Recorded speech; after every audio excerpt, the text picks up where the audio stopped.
Russian troops have begun moving into Ukraine in what Vladimir Putin calls a peacekeeping operation. His justification is that Moscow now recognises Russian-backed breakaway regions as independent. The area of eastern Ukraine is made up of Donetsk and Luhansk. It's been controlled by pro-Russian rebels since 2014, when they seized territory from the Ukrainian army and proclaimed independence from Kyiv. Moscow has denied being part of that conflict, although it has supported the rebels. Russia now says security is deteriorating there and it's sending in troops to maintain peace. The West has condemned Russia's move and has begun introducing economic sanctions. Tonight, we'll have the latest from our reporters in Kyiv, London and Canberra. We begin our coverage with Europe correspondent Nick Dole in the Ukrainian capital. The Russian president convened top officials in a carefully staged forum at the Kremlin. There was no dissenting opinion. I consider it necessary to take a long overdue decision to immediately recognise the independence and sovereignty of Donetsk People's Republic and Luhansk People's Republic. Referring to the government in Kyiv as those who took over, the Russian president demanded Ukraine call off combat operations in Donbass. Otherwise, the responsibility for continuing the bloodshed will lay on the shoulders of the Ukrainian regime. In recent days, the fighting in eastern Ukraine has gotten worse. Ukraine says the rebels have been trying to provoke a reaction to justify an invasion. The Russian president has ordered so-called peacekeeping forces to enter the region. Moscow says it now has the right to build military bases on Ukrainian soil after signing new treaties with the separatist leaders. But the government in Kyiv says it won't give up any territory and it expects support from the West. We are not afraid of anybody or anything. We owe nothing to no one, and we will not give anything to anyone. The international community was swift with its condemnation of Russia's actions. The Secretary-General considers the decision of the Russian Federation to be a violation of the territorial integrity and sovereignty of Ukraine. This is plainly in breach of international law. The US has warned Kyiv could come under attack if Russia invades. While many people in the capital know of bomb shelters or country houses they can escape to, Jawid and his family have no such plans. The interpreter fled Afghanistan only to get stuck in another potential conflict zone while waiting for a Canadian visa. They have no local contacts, they don't speak the language and have very little money. I don't know what to do finally.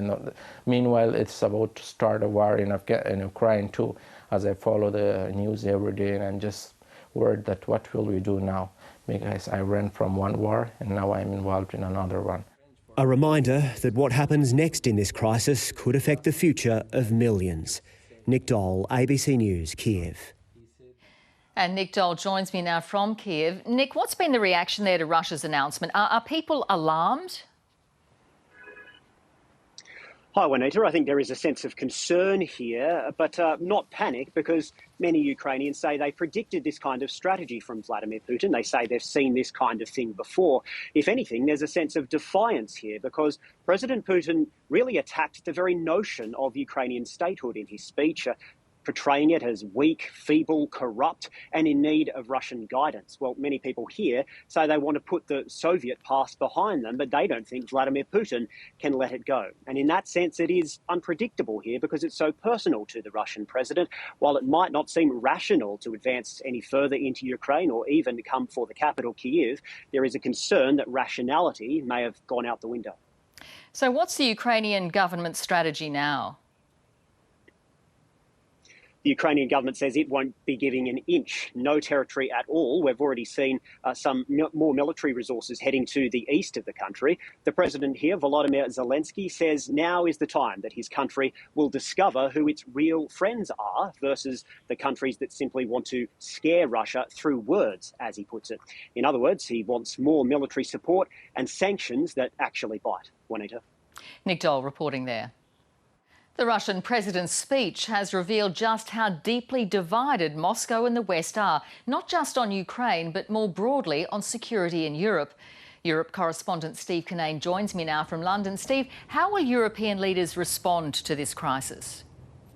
Well, Juanita, we know that the UK Prime Minister and his ministers are meeting this morning and they're discussing that issue of sanctions sanctions against Russia and when to introduce them. We expect that they will hold back some of the broader, tougher sanctions. They will do that because they want to have some deterrent up their sleeve to prevent a full-scale invasion. Now, as far as the EU goes, we've already heard from the EU leaders they're vowing to introduce sanctions, once again to target the decision makers. In a statement that they released, they said the Union will react with sanctions against those involved in this illegal act.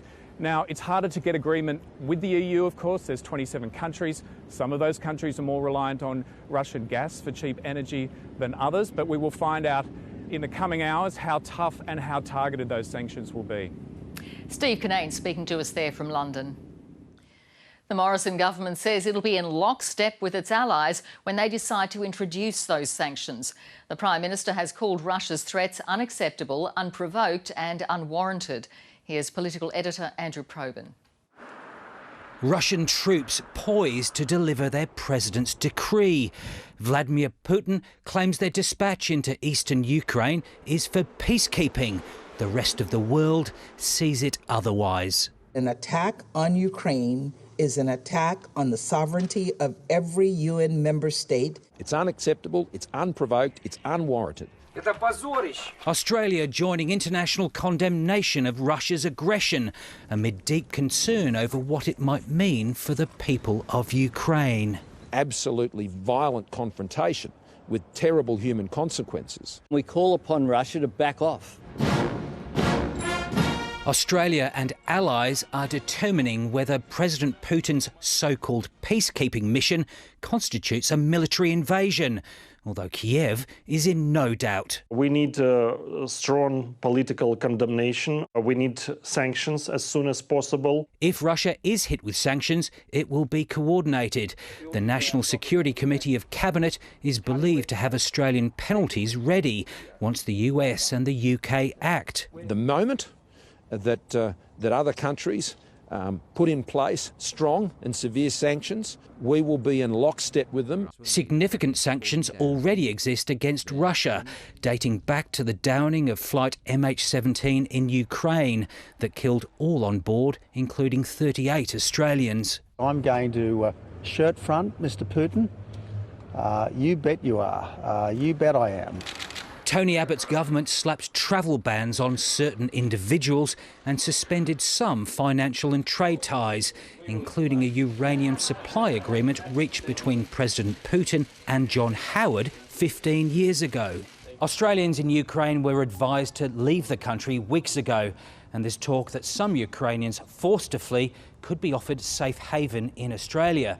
But the biggest question out of all of this is whether the United States and the West really have the stomach to stand up to Vladimir Putin, because another autocrat in Beijing, who also has territorial ambitions, is hanging on the answer. Andrew Probyn, ABC News, Canberra.